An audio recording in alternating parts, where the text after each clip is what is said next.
أعوذ بالله من الشيطان الرجيم بسم الله الرحمن الرحيم مضبوط دلائل اگر کسی مذہب کے پاس ہیں تو وہ صرف اور صرف مذہب اسلام کے پاس ہے. آپ چاہیں جس طریقے سے بھی اور جس طرف سے بھی اس اسلام کو دیکھیں گے، ہر طرف سے مذہب اسلام آپ کو صاف ستھرا مذہب نظر آئے گا. کسی طریقے کی کوئی کشی مذہب کے اندر نہیں محسوس ہوگی. لیکن اگر کمی محسوس ہوتی ہے تو صرف مسلمانوں کے اندر کمی محسوس ہوتی ہے.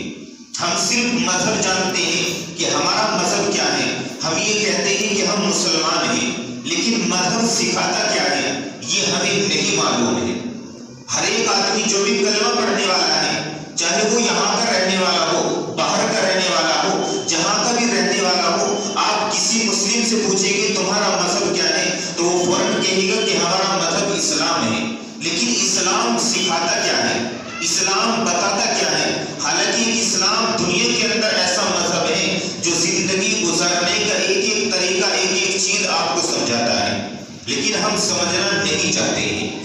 اللہ رب العزت نے جو قرآن مقدس کے اندر فرمایا اور جو آیت کریمہ میں نے آپ حضرات کے سامنے بیان کی ہے، اس کے اندر اللہ نے بہت ہی اہم مضمون کو بیان کیا ہے کہ میں نے جو تم کو عبادت کا موقع دیا ہے، میں نے جو تم کو عبادت کرنے کا موقع دیا ہے، اللہ رب العزت کا یہ بھی اس انسان کے اوپر احسان ہی ہے کہ انسان کو اللہ نے اپنی عبادت کرنے کا موقع دیا ہے. ورنہ اگر وہ چاہتا تو اللہ فرشتوں سے یہ کام کرا رہا ہے. جس فرشتے کو اللہ نے جو حکم دے رکھا ہے، جس فرشتے کو سجدہ کرنے کا حکم دے دیا گیا ہے، وہ قیامت تک سجدے کے اندر لگا رہے گا. اور جس کو رکوع کے اندر لگا دیا گیا ہے وہ رکوع کے اندر تسبیح پڑھتا رہے گا. غرض ہے کہ جس کو جس کام کے اوپر لگا رکھا ہے وہ اس کام کے اوپر قیامت تک لگا رہے گا. لیکن ایک انسان کو اللہ نے یہ موقع دیا ہے، دنیا کے اندر کروڑوں مخلوق میں سے چھانٹ کر اس انسان کو موقع دیا ہے کہ وہ بھی کیا کرے، وہ بھی اللہ کی عبادت کرے. یہ اللہ کا احسان نہیں تو اور کیا ہے، یہ اللہ ہی کا احسان ہے. اگر اللہ انسان کو توفیق نہ دیتا، خدا کی قسم انسان اپنے طور سے کچھ بھی نہیں کر سکتا تھا. وہ اللہ کے سامنے جھک جائے ایسا نہیں ہو سکتا تھا. آج جن مسجدوں کو ہم تعمیر کر رہے ہیں، جن مسجدوں کی بنیادیں ہم رکھ رہے ہیں، جن مسجدوں کو ہم 2-2 3-3 منزل بنا رہے ہیں، بالکل بنانی چاہیے. جتنی اچھی طریقے سے آپ مسجد کو تعمیر کریں گے، من بنا للہ مسجدا بنى اللہ لہ بیتا فی الجنہ، کہ جس انسان نے مسجد کو تعمیر کیا، مسجد کے کسی کام کے اندر حصہ لیا، اللہ رب العزت فرماتا ہے من بنا للہ مسجدا بنى اللہ لہ بیتا فی الجنہ، کہ دنیا کے اندر وہ مسجد تعمیر کرے گا، آخرت کے اندر جنت کے اندر اس کے لیے محل تیار کر دیا جائے گا. لیکن مسجد تعمیر کرنا ہی مقصد نہیں ہے. مسجد تو تعمیر اللہ غیروں سے بھی کرا سکتا ہے، اللہ یہ کام غیروں سے بھی دے سکتا ہے. آپ سمجھتے ہیں کہ ہماری مسجدیں ہم سے چھینی جا رہی ہیں. ہماری مسجدوں کے اوپر جائے کہ گرجا گھر بنا دیا جائے، یا اس کے اوپر مندر بنا دیا جائے، یا اس کے اوپر ڈاکٹروں کے ذریعے سے اس کے اوپر ہاسپٹل بنا دیا جائے. غرض ہے کہ اس کے اوپر کچھ بھی بنا دیا جائے. جو ایک مرتبہ مسجد کی نظر ہو چکی ہے، جو زمین جہاں ایک مرتبہ سجدہ ریز ہو چکی ہے مسلمانوں کی پیشانی، خدا کی قسم اس کا تعلق خانے کعبے سے جڑ چکا ہے.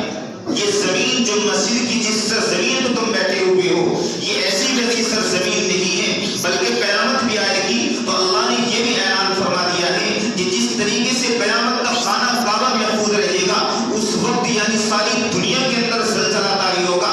جس آسمان کو تم اتنے اوپر اٹھا ہوا دیکھ رہے ہو، اس کے اندر ستاروں کو تم دیکھ رہے ہو کہ ستارے بھی اس کے اوپر چمک رہے ہیں. یہ ساری چیزیں جو تم دیکھ رہے ہو، اقتربت الساعۃ وانشق القمر، اللہ فرماتا ہے کہ یہ ساری چیزیں چند لمحے کے اندر، ایک لمحے کے اندر آسمان سے گرا کر کے ساری زمین کو دیکھو بالا کر کے رکھ دوں گا. لیکن اگر کوئی سرزمین باقی رہے گی تو وہ خانے کعبے کی سرزمین باقی رہے گی، اور خانے کعبے سے جتنی مسجدیں جڑی ہوئی ہیں وہ ساری کی ساری سرزمین باقی رہے گی. میدان محشر بھی قائم ہوگا، قیامت بھی قائم ہوگی. یہ سرزمین اس وقت بھی اسی طریقے سے برقرار رہے گی. خدا نہ خواستہ مسجد کو منہدم کر کے اگر اس کے اوپر مندر بنا دیا جائے یا اس کے اوپر کوئی دوسری تعمیر کر دی جائے تو ایسا نہیں ہے کہ وہ ہمیشہ ہمیشہ کے لیے اسی عبادت کے لیے یا اسی پوجا پاٹ کے لیے کے اندر اس کی مثال آج بھی موجود ہے کہ جس کو برسوں کے اندر لوگوں نے وہاں پوجا کی ہے، آج الحمدللہ 2 سال پہلے آپ نے دیکھا ہے کہ ترکی کی سرزمین پر وہ آج مسجد کے اندر تبدیل ہو چکا ہے۔ تو یہ کام تو اللہ رب العزت غیروں سے بھی کرا سکتا ہے۔ کیا آپ نے خانہ کعبے کو نہیں دیکھا جہاں ودّن ولا سواع ولا یغوث ویعوق ونسرا؟